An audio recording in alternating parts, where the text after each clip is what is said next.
Okay, today's prophetic word is going to be rise. Reversal of your enemy's plans, part 3. Rise. Reversal of your enemy's plans, part 3. Okay, so where we last left off at is in Esther chapter 7.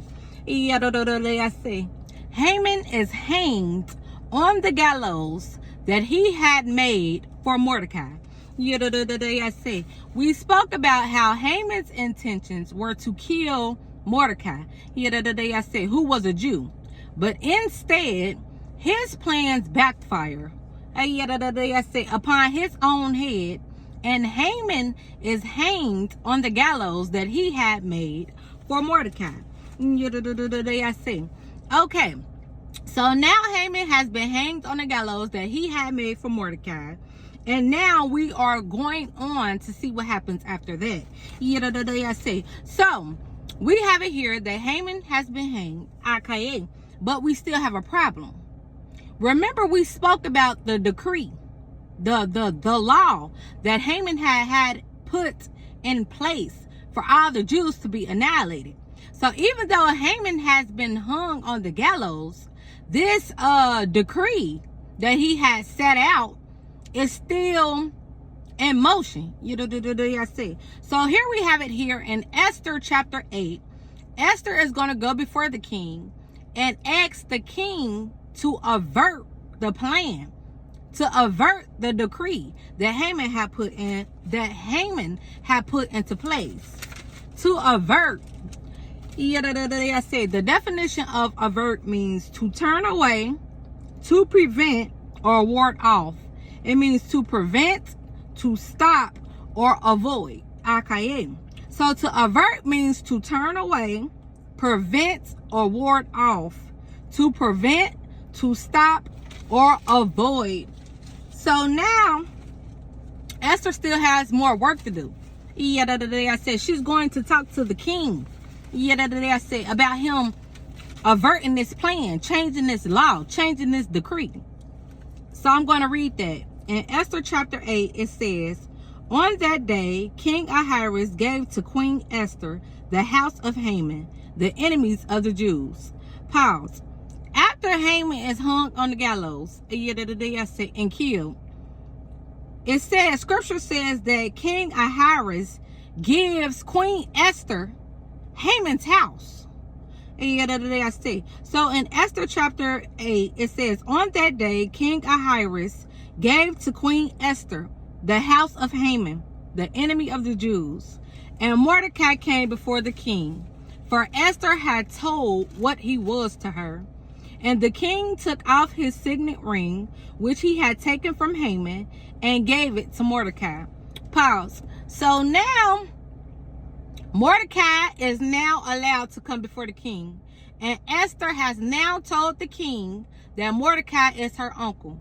So now, because of everything that Mordecai has done and his bravery, the king is taking off his signet ring. Remember, we had read before that for the king to take off his signet ring and give it to you, it's an honor.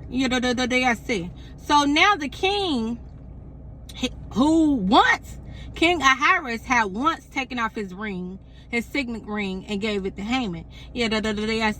But now, since Haman has been hung on the gallows, King Ahasuerus is now taking off his signet ring and giving it to Mordecai. So that's what we're reading about.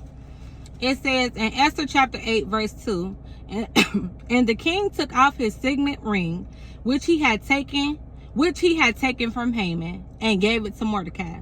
And Esther set Mordecai over the house of Haman. So pause. So the king gives Esther Haman's house. When Esther receives Haman's house, she puts Mordecai, her uncle, over Haman's house. Now listen to this. We remember how driven Haman was to kill Mordecai. All for Mordecai, after Haman's death, to end up with Haman's house?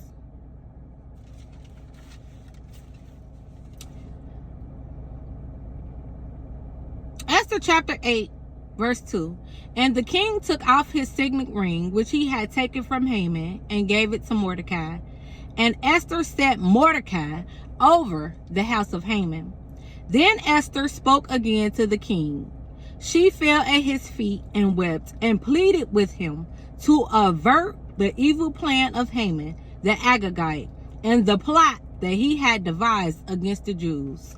When the king held out the golden scepter to Esther, Esther rose and stood before the king, and she said, If it please the king, and if I have found favor in his sight, and if these things seem right before the king, and I am pleasing in his eyes, let an order be written to revoke the letters devised by Haman the Agagite, the son of Hammedatha, which he wrote to destroy the Jews who are in all the provinces of the king.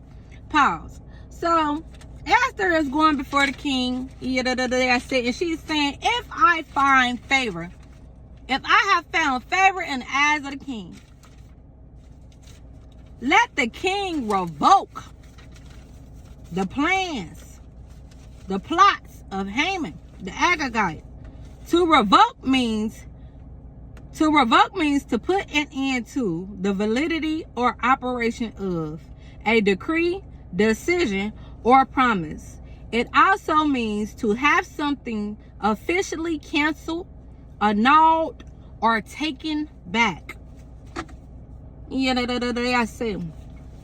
It says in Esther chapter 8, verse 5, Esther rose and stood before the king, and she said, If it please the king, and if I have found favor in his sight, and if the thing seems right before the king, and I am pleasing in his eyes, let an order be written to revoke the letters devised by Haman the Agagite, the son of Hammedatha, which he wrote to destroy the Jews who are in all the provinces of the king. For how can I bear to see the calamity that is coming to my people? Or how can I bear to see the destruction of my kindred? Then King Ahasuerus said to Queen Esther and to Mordecai the Jew, Behold, I have given Esther the house of Haman, and they have hanged him on the gallows, because he intended to lay hands on the Jews. But you may write as you please with regard to the Jews in the name of the king, and seal it with the king's ring. For an edict written in the name of the king and sealed with the king's ring cannot be revoked. So pause. We have it here. We spoke about how the king has taken off his signet ring and given it to Mordecai. Mordecai now has it. I say. So when Esther is going before the king and asking the king to revoke the plans of Haman, the king in so many words is saying, you now have my ring. You and Mordecai now have my ring. You have the authority to do that. And he's explaining to them, for an edict written in the name of the king and sealed with the king's ring cannot be revoked. So because this honor has now been bestowed on you to have the king's ring, you can revoke it. Esther and Mordecai, I say, in the king's name. In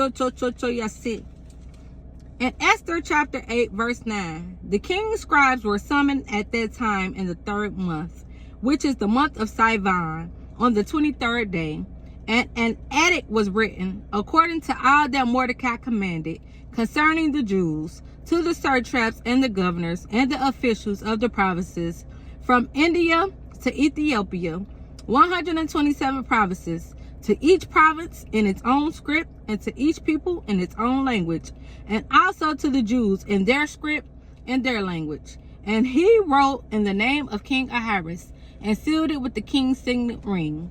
Then he sent the letters by mounted carriers riding on swift horses that were used in the king's service, bred from the royal stud, saying that the king allowed the Jews who were in every city to gather and defend their lives, to destroy, to kill, and to annihilate any armed force or any people or province that might attack them, children and women included, and to plunder their goods.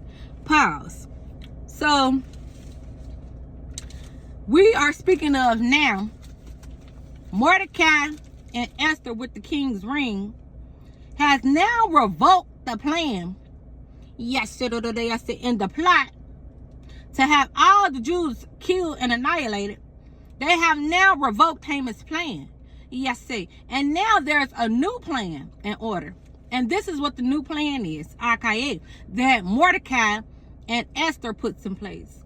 It says in Esther chapter 8, verse 11, saying that the king allowed the Jews who were in every city to gather and defend their lives, to destroy, to kill, and to annihilate any armed force or any people or province that might attack them, children and women included, and to plunder their goods.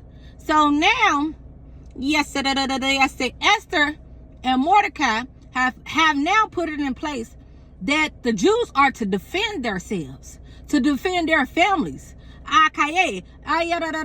against any armed forces or anybody who tries to attack them. You now have the right to defend yourself and your family. So it says in Esther chapter 8, verse 12, on one day throughout all the provinces of King Ahasuerus, on the 13th day of the 12th month, which is the month of Adar, a copy of what was written to be issued as a decree in every province, being publicly displayed to all peoples, and the Jews were to be ready on that day to take vengeance on their enemies. So the carriers mounted on their swift horses that were used in the king's service rode out hurriedly, urged by the king's command, and the decree was issued in Susa, the citadel. Then Mordecai went out from the presence of the king in royal robes of blue and white, with a great golden crown and a robe of fine linen and purple. And the city of Susa shouted and rejoiced. The Jews had light and gladness and joy and honor. And in every province and in every city, wherever the king's command and his edict reached, there was gladness and joy among the Jews, a feast and a holiday. And many from the peoples of the country declared themselves Jews, for the fear of the Jews had fallen on them.